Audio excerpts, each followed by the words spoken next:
नमस्कार दोस्तों, Manu short and classes में आपका हार्दिक स्वागत है। दोस्तों, आउटलाइन व पीडीएफ के लिए आप हमारे टेलीग्राम चैनल को ज्वाइन करें। डिक्टेशन स्टार्ट होगी 100 शब्द प्रति मिनट ठीक 3 सेकंड बाद। स्टार्ट।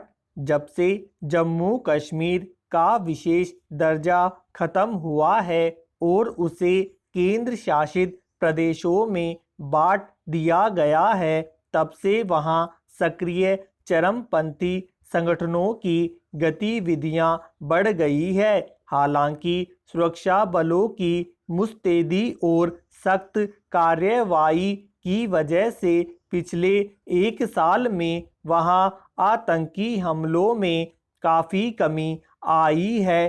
पाकिस्तान की तरफ से मिलने वाली मदद और शह भी थम गई है। सीमा पर अब संघर्ष विराम का पालन किया जा रहा है, पर जैसे ही घाटी के प्रमुख राजनीतिक दलों के नेताओं ने प्रधानमंत्री के बुलावे को स्वीकार कर लिया, वैसे ही वहां के अलगाववादी ताकतें फिर से हरकत में आ गई। खुफिया एजेंसियों और सुरक्षा बलों को इसकी आशंका पहले से थी, इसलिए जिस दिन घाटी के नेताओं की प्रधानमंत्री के साथ बातचीत होनी थी, उससे पहले ही वहां सुरक्षा इंतजाम बढ़ा दिया गया था। इसके बावजूद आतंकियों ने जम्मू हवाई अड्डे के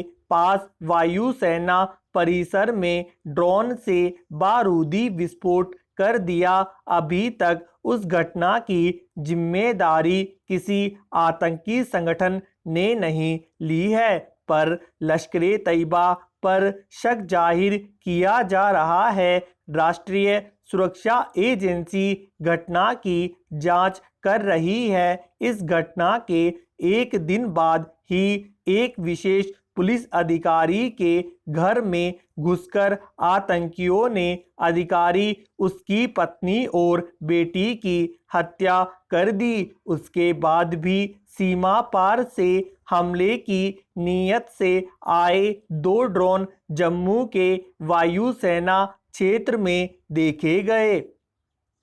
हालांकि इन घटनाओं के बाद यह सवाल स्वाभाविक रूप से उठता है कि जब ऐसी आतंकी हरकतों की आशंका पहले से थी और सुरक्षा बल उन्हें रोकने के लिए सतर्क थे, तब भी चरमपंथी अपने मंसूबे में कामयाब कैसे हो गए? कैसे सुरक्षा उपकरणों को ड्रोन की भनक तक नहीं लग पाई, मगर जिस तरह आतंकी संगठन अत्याधुनिक तकनीकों का उपयोग करते और भारतीय सुरक्षा बलों को चकमा और चुनौती देने का लगातार प्रयास करते रहे हैं, उसमें ये हमले करने में भी कामयाब हो गए। अभी घाटी से आतंकियों का पूरी तरह सफाया नहीं हुआ है और जो अब भी बचे कुचे हैं,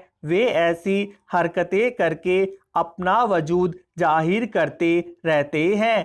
पाकिस्तान भी बेशक संघर्ष विराम का पालन करता दिख रहा है, पर सीमा पर उधर के आतंकी घात लगाए रखते हैं। उन्हीं ने ड्रोन हमला और विशेष पुलिस अधिकारी की हत्या की। विशेष पुलिस अधिकारी दरअसल कश्मीर पुलिस के मुलाजिम तो नहीं होते, पर वे आतंकियों का सुराग जुटाने और उनके सफाये के लिए चलाए जा रहे अभियान में सहायक होते हैं। स्वाभाविक ही ये अधिकारी आतंकियों की आंख की किरकिरी बने रहते हैं।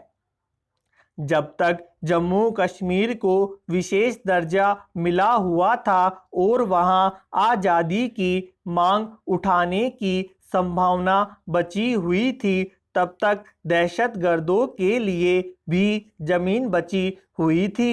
पाकिस्तान से भी उन्हें मदद मिलती थी, मगर अब पाकिस्तान खुद अपने अंदरूनी हालात से परेशान है और ऊपर से आतंकवाद रोकने को लेकर उस पर अंतर्राष्ट्रीय दबाव है। इसलिए अब वह कश्मीर मसले पर पहले जैसा उग्र रुख अख्तियार नहीं करता। फिर घाटी में स्थानीय लोगों का समर्थन भी अब दहशतगर्दों को पहले जैसा नहीं मिल पाता। इस तरह स्वाभाविक ही उनमें हताशा दिखाई देने लगी है। अब उन्हें लगने लगा है कि जिस तरह घाटी के राजनीतिक दल लोकतंत्र बहाली की दिशा में आगे बढ़ रहे हैं, उससे अलगाववाद का मुद्दा ही कहीं हाशिए पर चला जाएगा। ये हमले उनकी इसी हताशा का नतीजा है। धन्यवाद।